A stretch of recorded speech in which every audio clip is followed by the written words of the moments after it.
നമ്മൾ ദീപക് മലയമ്മയിലേക്ക് കൂടി ചേരുകയാണ്. ദീപക്, കുറച്ച് നിമിഷങ്ങൾക്ക് മുൻപാണ് ദീപക് ആ പ്രദേശത്ത് നിന്ന് മടങ്ങിയത്. ദീപക് ആ പ്രദേശത്തുള്ളപ്പോഴാണ് ഇന്നത്തെ തിരച്ചിൽ അവസാനിപ്പിച്ചു എന്ന വാർത്ത നമ്മൾ പുറത്ത് പറയുന്നത്.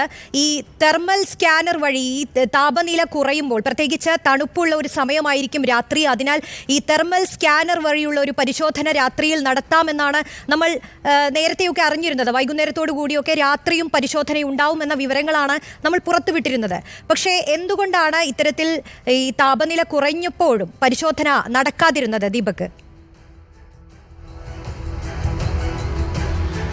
അതിലേറ്റവും പ്രധാനപ്പെട്ട കാര്യം എന്ന് പറയുന്നത്, ഒന്ന്, പ്രകൃതി വളരെ മോശമായ രീതിയിലാണ് ഇപ്പോൾ ഉള്ളത്. അതായത് കാലാവസ്ഥ അനുകൂലമല്ലാത്ത സാഹചര്യം നിലനിൽക്കുന്നുണ്ട് എന്നുള്ളതാണ്. മറ്റൊന്ന്, ഈ യന്ത്രത്തിന് ഉണ്ടായ ചെറിയ തകരാറ് കാരണം അവിടെ ഡ്രോൺ പരിശോധന നടത്താൻ ഉതകുന്ന സാഹചര്യം ഇല്ല എന്നുള്ളതാണ് മേജർ എം ഇന്ദ്രബാലൻ നേരത്തെ പ്രതികരിക്കുമ്പോൾ അദ്ദേഹം അറിയിച്ചിട്ടുള്ളത്. അതുകൊണ്ട് തന്നെ നാളെയായിരിക്കും അത്തരത്തിലുള്ള പരിശോധനയിലേക്ക് കടക്കുക. ഒരുപക്ഷെ രാവിലെ തന്നെ ഏർലി മോർണിംഗ് എന്നുള്ള നിലയിൽ തന്നെ പരിശോധന ആ നിലയ്ക്ക് നടത്താനുള്ള സാധ്യത നമ്മൾ ഈ ഒരു ഘട്ടത്തിൽ കാണുന്നുണ്ട്. അല്ലാത്ത പക്ഷം ഈ വലിയ മഴയും ഒപ്പം തന്നെ കനത്ത കാറ്റുമുള്ള സമയത്ത് ഇത്തരത്തിൽ ഡ്രോൺ പരിശോധന സാധ്യമാകാത്ത സാഹചര്യം നിലനിൽക്കുന്നുണ്ട് എന്നുള്ളതാണ്. അതുകൊണ്ട് തന്നെ നാളെ എം ഇന്ദ്രബാലൻ ഇന്ന് ഡൽഹിയിലേക്ക് മടങ്ങുകയാണ്. മറിച്ച് അദ്ദേഹത്തിൻ്റെ കൂടെ എത്തിയ ചന്ദ്രശേഖർ ഉൾപ്പെടെയുള്ള റഡാർ സ്പെഷ്യലിസ്റ്റ് അടക്കമായിട്ടുള്ള ആളുകളൊക്കെ തന്നെ ഈ മേഖലയിൽ തുടരുന്നുണ്ട്. അവരുടെ പരിശോധന ഉണ്ടാകുമെന്നുള്ളതാണ് നമ്മൾ അനുമാനിക്കുകയും ചെയ്യുന്നത്. 4 സ്പോട്ടുകളാണ് നിലവിൽ ലൊക്കേറ്റ് ചെയ്തിരിക്കുന്നത്. അതിൽ അർജുൻ്റെ ട്രക്ക് ഇരിക്കുന്ന മേഖലയിലേക്ക് പൂർണ്ണമായും കടന്നു ചെല്ലാൻ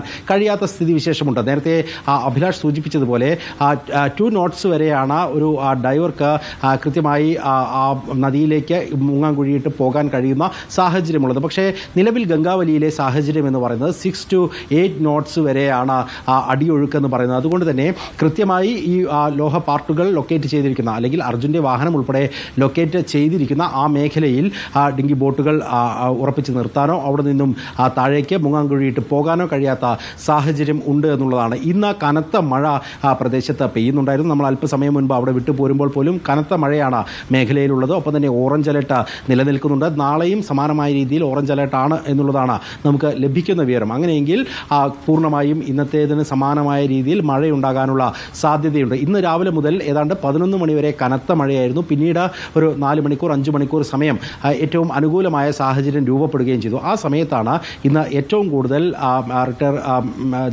മേജർ ജനറൽ എം ഇന്ദ്രബാലിൻ്റെ നേതൃത്വത്തിലുള്ള സംഘം ഡ്രോൺ പരിശോധന നടത്തിയത്. ആ സമയത്തൊന്നും തന്നെ പക്ഷേ എക്സ്കവേറ്റർ ഉപയോഗിച്ചുകൊണ്ടുള്ള മണ്ണ് മാന്തൽ പ്രവർത്തനങ്ങൾ നടന്നിരുന്നില്ല എന്നുള്ളതാണ്. അതായത് ആ എക്സ്കവേറ്ററിൻ്റെ പ്രവർത്തനം താൽക്കാലികമായി നിർത്തിവെച്ചു. ആ സമയത്ത് ഡ്രോൺ പരിശോധന നടത്തി. ആ ഘട്ടത്തിൽ അദ്ദേഹം കണ്ടെത്തിയിരിക്കുന്നത് ഏതാണ്ട് റോഡിൽ നിന്ന് 50 മീറ്റർ അകലേക്ക് മാറിയാണ് ഈ അർജുൻ്റെ ട്രക്ക് ഇരിക്കുന്നത് എന്നുള്ളതാണ്. പക്ഷേ അതിൻ്റെ ഘടന എങ്ങനെയാണോ എന്നുള്ളത് സംബന്ധിച്ചൊരു വ്യക്തത കൈവന്നിട്ടില്ല. അതിൻ്റെ ക്യാബിൻ വേർപെട്ട് പോയിട്ടില്ല എന്നുള്ള നിഗമനത്തിലേക്കാണ് നിലവിലെ സിഗ്നൽസ് ഉൾപ്പെടെ നിലവിലെ ചിത്രങ്ങൾ ഉൾപ്പെടെ ശേഖരിച്ചുകൊണ്ട് ആ ടീം വിലയിരുത്തുകയും ചെയ്യുന്നത്. അങ്ങനെയെങ്കിൽ ആ മേഖലയിലേക്ക് കടന്നു ചെല്ലുക എന്നുള്ളതാണ് ഏറ്റവും പ്രധാനപ്പെട്ട കാര്യം. അതിനുള്ള നീക്കങ്ങളാണ് നടത്തുകയും ചെയ്യുന്നത്. മറ്റൊന്ന്, ചോദിച്ചതുപോലെ തെർമൽ സ്കാനർ ഉപയോഗിച്ചുകൊണ്ടുള്ള ഒരു പരിശോധന സാധ്യമാകണമെങ്കിൽ അത് തണുത്ത അന്തരീക്ഷത്തിലായിരിക്കണം എന്നുള്ളതാണ്. അതായത് ഈ ക്യാബിനകത്ത് ഒരു മനുഷ്യ സാന്നിധ്യമുണ്ടെങ്കിൽ ആ മനുഷ്യന് അല്പമെങ്കിലും അവരുടെ ശരീരത്തിൽ ഊഷ്മാവുണ്ടെങ്കിൽ അത് ഡിറ്റക്ട് ചെയ്യാൻ കഴിയുന്ന തെർമൽ സ്കാനർ ഉപയോഗിച്ചുകൊണ്ടുള്ള പരിശോധനയിലേക്കാണ് പോകേണ്ടത്. അത് നാളെ പുലർച്ചെ ഇനി ഉണ്ടാകാനുള്ള സാധ്യതയാണ് നമ്മൾ കാണുന്നത്.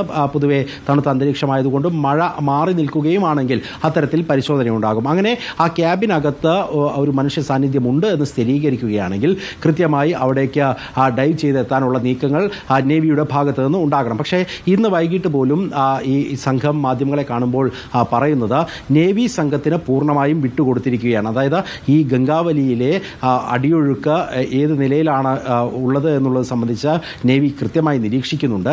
ഏതെങ്കിലും ബദൽ മാർഗങ്ങൾ എന്ന് പറയുമ്പോൾ അത്രയധികം അടിയൊഴുക്കുണ്ടെങ്കിൽ പോലും ഇങ്ങനെ ഒരു മനുഷ്യ സാന്നിധ്യം സ്ഥിരീകരിക്കുകയാണെങ്കിൽ അവിടേക്ക് മുങ്ങാങ്കുഴിയിട്ട് പോകാൻ ഉതകുന്ന തരത്തിലുള്ള ക്രമീകരണങ്ങൾ ഏർപ്പെടുത്താനുള്ള ബാധ്യത നേവിയെ ഏൽപ്പിക്കുകയാണ്. നേവി അതൊരു ചലഞ്ച് എന്നുള്ള നിലയിൽ ഏറ്റെടുക്കുകയാണ് എന്നുള്ള കാര്യം, പ്രത്യേകിച്ച് ഈ ദൗത്യം തന്നെ ഒരു ചലഞ്ച് എന്നുള്ള നിലയിൽ ഏറ്റെടുക്കുകയാണ് എന്നുള്ള കാര്യം നേരത്തെ തന്നെ നേവിയുടെ PRO ഒക്കെ നമ്മുടെ അടുത്ത് പ്രതികരിക്കുമ്പോൾ പറയുകയും ചെയ്തിട്ടുണ്ട്. അങ്ങനെയെങ്കിൽ അവിടേക്ക് മുങ്ങൻകുഴിയിട്ട് എത്തി അർജുനെ പുറത്തെത്തിക്കാനുള്ള നടപടികൾ ഉണ്ടാകുമോ എന്നുള്ളത് നമുക്ക് അറിയേണ്ടതുണ്ട്. മറ്റ് 2 സാധ്യതകൾ കൂടി മേജർ എം ഇന്ദ്രബാലൻ പറയുന്നുണ്ട്. അദ്ദേഹം പറയുന്നത് ഒരു പക്ഷേ ഈ വാഹനത്തിന് പുറത്തായിരുന്നിരിക്കണം അർജുൻ ഉണ്ടായത്, ക്യാബിനകത്തുണ്ടോ എന്ന് സ്ഥിരീകരിക്കാൻ കഴിയുന്നില്ല എന്നുള്ള കാര്യം. അതേ സമാനമായ ഒരു സംശയമാണ് SP നാരായണ കൂടി അല്പം മുൻപ് ഡോക്ടർ അരുൺകുമാറുമായി സംസാരിക്കുമ്പോൾ പങ്കുവയ്ക്കുന്നത്. അതായത് ഈ ലക്ഷ്മണന്റെ ചായക്കടയിൽ ആ സമയം 4 പേരാണ് ഉണ്ടായിരുന്നത് എന്നുള്ളതാണ്. അതിൽ 3 പേരെ സംബന്ധിച്ച വ്യക്തമായ ധാരണയുണ്ട്. 4മതൊരാൾ അത് അർജുനാണോ എന്നുള്ള ചോദ്യം അവിടെ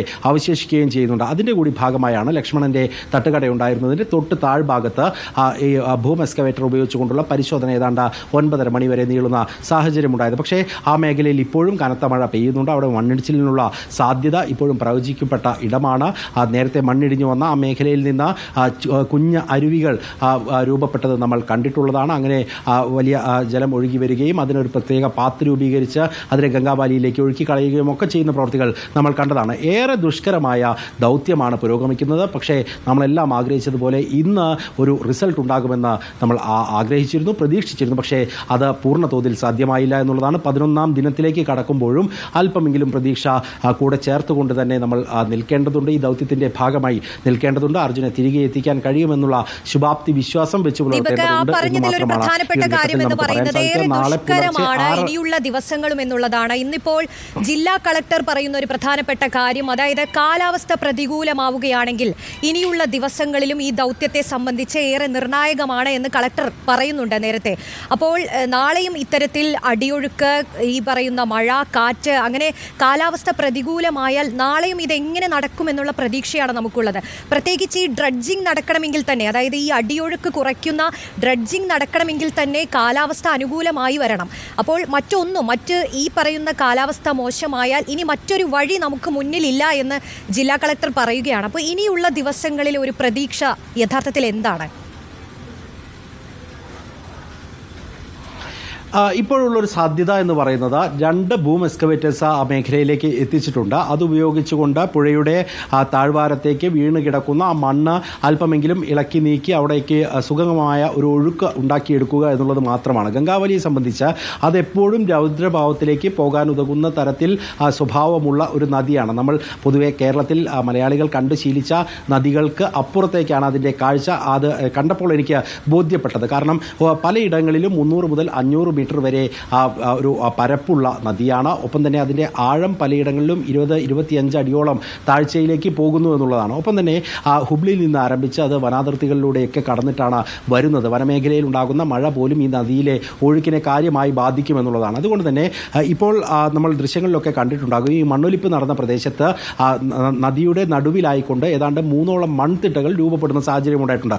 ഈ നദിയുടെ സ്വാഭാവികമായിട്ടുള്ള ഒഴുക്കിനെ അത് തടസ്സപ്പെടുത്തുകയും ചെയ്യുന്നുണ്ട്. അതുകൊണ്ട് ഈ ഓരത്ത് തങ്ങിക്കിടക്കുന്ന മണ്ണുകൾ നീക്കം ചെയ്തുകൊണ്ട് ഒരു ഒഴുക്ക് കുറച്ചുകൂടി സാധ്യമാക്കുന്ന തരത്തിലേക്ക് പ്രവർത്തനങ്ങൾ ഏകോപിപ്പിക്കാൻ കഴിയുമോ എന്നുള്ള ആലോചന ജില്ലാ ഭരണകൂടത്തിൻ്റെ ഭാഗത്തു നിന്നുണ്ട്. ജില്ലാ കളക്ടർ ഇന്ന് മാധ്യമങ്ങളെ കാണുമ്പോൾ അത് പറയുകയും ചെയ്തിട്ടുണ്ട്. പക്ഷേ അത് എത്രത്തോളം ആ അടിയൊഴുക്കിൻ്റെ തോത് കുറയ്ക്കുമെന്നുള്ളത് നമുക്ക് പറയാൻ സാധിക്കില്ല. ഒപ്പം തന്നെ ഈ മഴയുടെ തോതും കാറ്റിൻ്റെ തോതും ഒക്കെ കൂടുകയാണെങ്കിൽ, നാളെയും ഓറഞ്ച് അലർട്ടാണ് എങ്കിൽ അങ്ങനെ കൂടുതലായി മഴ പെയ്യുന്ന ഒരു മേഖല കൂടിയാണ്. ആ മേഖലയിൽ അങ്ങനെ മഴ വരികയാണെങ്കിൽ അത് ദൗത്യത്തെ വളരെ ദോഷകരമായി ബാധിക്കുമെന്ന കാര്യത്തിൽ ഒരു തർക്കവുമില്ല. 11ാമത്തെ ദിവസത്തിലേക്ക് നമ്മൾ എത്തുമ്പോൾ പോലും കൃത്യമായ ഒരു ഉത്തരത്തിലേക്ക് നമുക്ക് എത്താൻ കഴിയുമോ എന്നുള്ള ചോദ്യം അവശേഷിച്ച് തന്നെ നിൽക്കുകയാണ്. നാളെ നേരം പുലർന്നതിന് ശേഷം മാത്രമേ അതിലൊരു വ്യക്തത നമുക്ക് നൽകാൻ കഴിയൂ എന്നുള്ള സ്ഥിതിവിശേഷം നിലനിൽക്കുന്നുണ്ട്. അല്ലാത്ത പക്ഷം, അതായത് പ്രതികൂലമല്ലാത്ത കാലാവസ്ഥയും അനുകൂലമായ സാഹചര്യവും ഉണ്ടെങ്കിൽ കൃത്യമായി ദൗത്യസംഘത്തിന് ആ മേഖലയിലേക്ക് എത്താൻ കഴിയും എന്നുള്ള കാര്യത്തിൽ നമുക്കൊരു തർക്കവുമില്ല. പ്രത്യേകിച്ച് സേനാ വിഭാഗങ്ങൾ അത്രത്തോളം വൈദഗ്ധ്യം നേടിയ ആളുകൾ തന്നെയാണ് ആ സ്കൂബ ഡൈവേഴ്സിൻ്റെ ഭാഗത്ത്